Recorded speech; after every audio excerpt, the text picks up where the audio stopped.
ഇന്നലെ സിനിമ ഇറങ്ങിയല്ലോ. സിനിമയ്ക്ക് ഇച്ചിരി നെഗറ്റീവ് റിവ്യൂസ് ഒക്കെ വരുന്നുണ്ട്. അപ്പൊ അത് അച്ഛനെ കൂടെ കാണിക്കാന്ന് വിചാരിച്ച് ഞാൻ വന്നത്. അതിനേക്കാൾ നല്ലത് എന്റെ ശവം എടുക്കണതല്ലേ. വരവ് director none other than Shaji Kailas.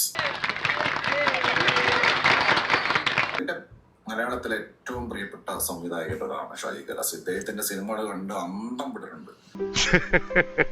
എന്നെ പൊക്കി പറഞ്ഞ് സോപ്പിടാനുള്ള പരിപാടിയാ കള്ളന്മാര്. അതായത് ഷാജി കൈലാസ് ഒക്കെ സജിനോട് ആവശ്യപ്പെട്ടിട്ടുള്ളത് ധ്രുവം പോലുള്ളൊരു സിനിമ.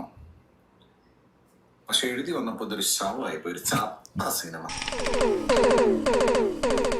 ഒരു ഇമോഷൻസും നോക്കാത്ത എന്തൊക്കെയോ കാട്ടിക്കൂട്ടിട്ടുള്ള ഒരു അപരാധ സിനിമ.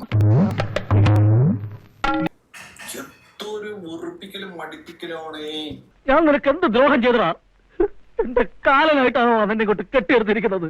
ഞാൻ പറഞ്ഞില്ലേ, ഡ്രോൺസ് ചുമ്മാ വഴിതെറ്റിയൊക്കെ പറക്കുക. അതൊക്കെ ഇതിനകത്ത് ഉൾപ്പെടുത്തിയിട്ടുണ്ട്. ഷമീർ മുഹമ്മദ് ആണ് എഡിറ്റർ. എന്ത് പറ്റിയോ അദ്ദേഹത്തിന്?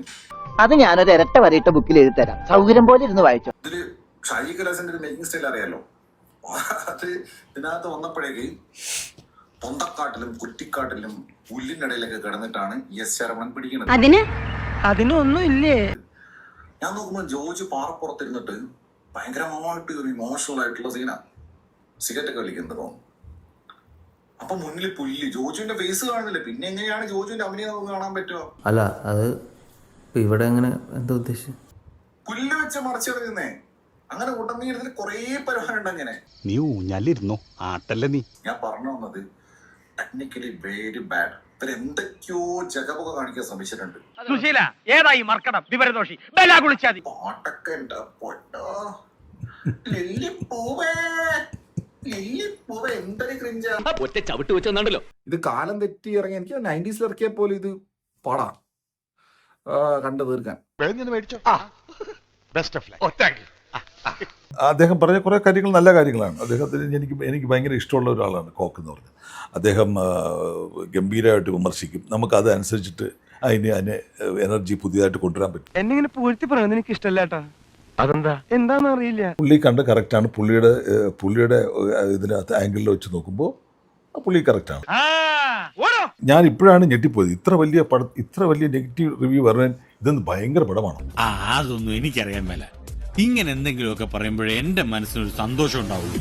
ഞാൻ എന്റെ സന്തോഷം നോക്കിയാൽ പോരെ. നമ്മൾ സിനിമ ഉണ്ടാക്കി, കുറേ ആൾക്കാർക്ക് ഇഷ്ടമില്ല. അത് ഇങ്ങനെ വിളിച്ച് പറഞ്ഞിട്ട് കാര്യമുണ്ടോ? ഒരാൾ വന്നിട്ട് ഇങ്ങനെ വിളിച്ച് പറഞ്ഞുകൊണ്ടിരിക്കുക, അത് ഭയങ്കര കുഴപ്പമാണ്. അപ്പോൾ അവരുടെ ഉദ്ദേശം എന്താണ്? ആക്ച്വലി ഞാൻ എൻ്റെ ടൈപ്പ് മേക്കിങ്ങിൽ അവർ എന്റെ കുത്തിക്കയറണ്ട എന്ന് പറഞ്ഞാൽ ഞാൻ എൻ്റെ ആയിട്ട് സ്റ്റൈലിൽ പോട്ട് പോനെ. അയ്യോ അങ്ങനെ പറഞ്ഞൂടാ. പിന്നെ ഞാൻ എന്തിനു വന്ന 7 അല്ലെങ്കിൽ 8 പേര് ഇരുന്നിട്ട് ഇങ്ങനെ പറഞ്ഞുകൊണ്ടിരുന്ന ഹോൾ കേരളത്തിലെ മൊത്തം സിനിമാക്കാരുടെ അഭിപ്രായം എന്ന് പറയുന്നത്. നീ നിന്റെ അഭിപ്രായം പറയാം, നീ അത് അടിച്ചേൽപ്പിക്കരുത് മറ്റുള്ളവർ. ദൈവമേ, മൂർഖനെയാണല്ലോ ചവിട്ടിയത്. ഒരിക്കലില്ല, അത് ചെയ്യാൻ പാടില്ല. അത് ചെയ്തു കഴിഞ്ഞാൽ അറിയാലോ, കുടലെടുക്കുക. അർജന്റീന ഫസ്റ്റ് ഒരു ഗോൾ വാങ്ങിച്ചിട്ടാണ്, 2 ഗോൾ വാങ്ങിച്ചു ആദ്യം. അത് കഴിഞ്ഞ് 1 ഗോൾ വാങ്ങിച്ചു. അത് കഴിഞ്ഞിട്ടാണ് തിരിച്ചടിച്ച് സെമിയിലെത്തിയത്, അല്ലെ ഫൈനലിൽ. അതേപോലെ ഞാൻ മേടിക്കുന്നതിൽ തിരിച്ച് അടിച്ചിരിക്കും, യാതൊരു സംശയം വേണ്ട. മക്കളെ, രാജസ്ഥാൻ മരുഭൂമിയിലേക്ക് മണൽ കയറ്റി വിടല്ലേ.